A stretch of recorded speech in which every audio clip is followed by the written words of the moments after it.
एक चीज़ मैंने सुनी है कि जब भी हम पास्ट लाइफ रिग्रेशन में जाते हैं तो डेथ दिखाई जाती है, डेथ देखते हैं जी। डेथ जो कि किसी के लिए भी एक बड़ी दुखदाई सी चीज़ हो सकती है, वो क्यों दिखाते हैं हम? देखिए, डेथ दुखदाई हो सकती है, पर जब आप डेथ के बाद भी अपने आप को देखते हैं कि आप जिंदा हैं, तो आपको ये भी रियलाइज़ कराती है कि मृत्यु सच में मृत्यु नहीं है। आप मृत्यु के बाद भी जिंदा रहेंगे। बहुत सारे केसेस हम देखते हैं जो लोगों को फियर ऑफ डेथ होता है, फियर ऑफ डाइंग होता है। जब ऐसा डेथ मोमेंट वो एक्सपीरियंस करते हैं, उनका डेथ डिसॉल्व हो जाता है, बिकॉज अल्टीमेटली दे रियलाइज कि शरीर की मृत्यु हुई है, मेरी मृत्यु नहीं होती है। और दूसरी चीज़, जब हमारी डेथ होती है, हमारी जो मनोस्थिति होती है वो फाउंडेशन बनती है हमारी नेक्स्ट लाइफ की। जैसे लॉर्ड कृष्ण भी कहते हैं, गीता में कहते हैं कि जैसे विचार आपके मृत्यु के समय में होंगे, वैसे विचारों को आप अपने नेक्स्ट जीवन में एक भूमिका बनाओगे, है ना। तो इन चीज़ों को हम साथ लेकर चलते हैं, इसीलिए हम डेथ मोमेंट को आपको ज़रूर एक्सपीरियंस करवाते हैं, क्योंकि उससे आपको पता चलता है कि आपने अपने लाइफ को कैसे जिया, कैसे देख रहे हो अंत के समय में, है ना। हम जितना मर्जी झगड़े से जिए, जितना मर्जी अपने झगड़े पर कारपेट डाल दें, पर एंड के समय में वो चीज़ें हमें रियलाइज़ होती हैं कि मैंने क्या गलत किया, क्या नहीं किया, है ना। तो इसके लिए, उस रियलाइजेशन के लिए हम डेथ के थ्रू, डेथ मेमोरी के थ्रू लेकर जाते हैं, लास्ट डाइंग थॉट्स के लिए। अच्छा, सोल कॉन्ट्रैक्ट जो होता है सर, तो उसमें कभी ऐसा भी होता है कि जब हम या कोई भी व्यक्ति मर रहा होता है, उस वक्त वो किसी को कर्स कर दे कि मैं तो तेरा 7 जन्मों तक पीछा नहीं छोड़ूंगा, परेशान करूंगा, ये भी सोल कॉन्ट्रैक्ट में आ जाएगा एक तरीके से? देखिए, सोल कॉन्ट्रैक्ट बहुत तरह के होते हैं, पर it works from both the sides. अच्छा। किसी के कहने से नहीं, किसी के लेने से भी मैटर करता है। ओके। उससे भी तो मैटर करेगा ना। हर चीज़ में, हर कॉन्ट्रैक्ट में 2 पार्टीज हैं minimum, first party, second party. Contract 2 parties के बीच में होता है। तो अगर एक कह रहा है, कहने के बाद अगर इंटेंसिटी है, पर उसका भी तो कार्मिक बैगेज बन रहा है ना। अगर रिवेंज के चक्कर में वो अपना भी तो प्रॉब्लम क्रिएट कर रहा है ना, वो भी तो एक लूप में अटक गया ना। तो कर्स भी हमेशा 2 फोल्ड होता है, उधर से एक्सेप्ट भी होता है और इधर से भी दो पार्टीज के बीच में चलता है।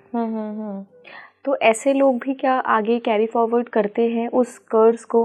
हाँ, कभी कभी अनकॉन्शियसली हम कैरी करते हैं, पर जैसे ही आप कॉन्शियसली अपने आप को उससे अलग करने लगते हैं, जैसे ही आपको समझ आता है कि मुझे पास्ट के संस्कार को अपने साथ लेकर चलने की आवश्यकता नहीं है, and it is a new life, तो आप उससे डिसॉल्व कर सकते हैं।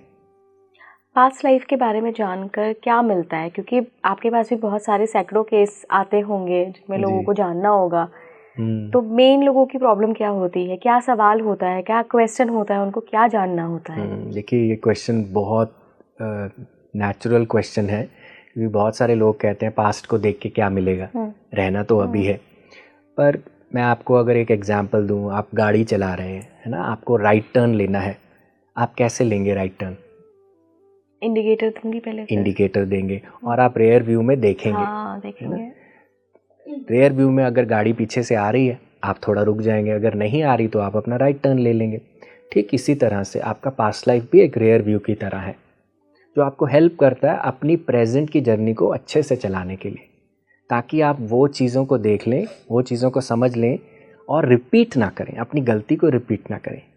पास्ट से सीख के हम पास्ट में जाते हैं, पास्ट में रहने के लिए नहीं, हम पास्ट में इसलिए जाते हैं ताकि हम अपने प्रेजेंट को बहुत अच्छे से जी पाएँ। जो पास्ट में सीखना था उससे सीखकर प्रेजेंट में अच्छे से जिए। इसीलिए मैं कहता हूँ कि पास्ट लाइफ एक्सप्लोरेशन तभी कामयाब होती है जब आप पास्ट के लेसन को लेकर आए, उसके बिना वो अनसक्सेसफुल है। फिर वो एक सुपरफिशियल हश हश प्लेन है कि हाँ मेरे को तो बहुत अच्छा एक्सपीरियंस हुआ, ये हुआ वो हुआ, पर उसका कोई फ़ायदा आपकी लाइफ में ट्रांसलेट नहीं होगा। फ़ायदा तब है ना जब मेरा जीवन बदले, वो तभी बदलेगा जब आप मैसेज लेकर आएंगे। तो जहाँ तक करवाने की बात है, सबके अलग अलग रीजंस हो सकते हैं। बेसिक क्वेश्चन यही होता है, वाई मी। अब वो वाई मी मेरी पर्सनल स्पेस में भी हो सकता है कि मैं ऐसा क्यों पैदा हुआ, मैंने ऐसे मम्मी पापा क्यों चुने, या मेरी मदर इन लॉ ऐसी क्यों है, मेरा बॉस ऐसा क्यों है, मेरे पास टफ रिश्ते क्यों हैं, हेल्थ इश्यूज़ को लेके हो सकता है ना, किसी भी हेल्थ कंसर्न को कि मैंने अपनी लाइफ में ये इलनेस को क्यों मैनिफेस्ट किया है, या एक सेंस ऑफ क्रेविंग हो सकती है अपने पर्पस को जानने की कि मेरा रियल पर्पस क्या है, मैं लाइफ में यहाँ सिर्फ 9 to 5 करने आया हूँ या कुछ और करने आया हूँ, तो उसके लिए भी हेल्प करता है। अपने जो चीज़ें जिनका उत्तर आपको प्रेजेंट लाइफ में नहीं मिलता है, तो यूजुअली उनका आंसर हमारी पास्ट लाइफ से होता है। जैसे हम बहुत सारे केसेस में देखते हैं, लोग जगह जगह डॉक्टर्स को अपनी रिपोर्ट्स दिखा चुके हैं, सब कुछ कर चुके हैं, पर कुछ हो नहीं रहा है। तो यूजुअली उनमें जब वो पास्ट लाइफ एक्सप्लोर करते हैं, उसका वो रूट कॉज समझ पाते हैं। इसीलिए हम पास्ट लाइफ को रूट कॉज थेरेपी कहते हैं, कि आप रूट कॉज को कहीं ना कहीं जान पाते हैं। तो ऐसी चीज़ों का क्वेश्चन जहाँ पे आप वाई मी को एड्रेस करना चाहें, उसके लिए पास्ट लाइफ हेल्प करता है।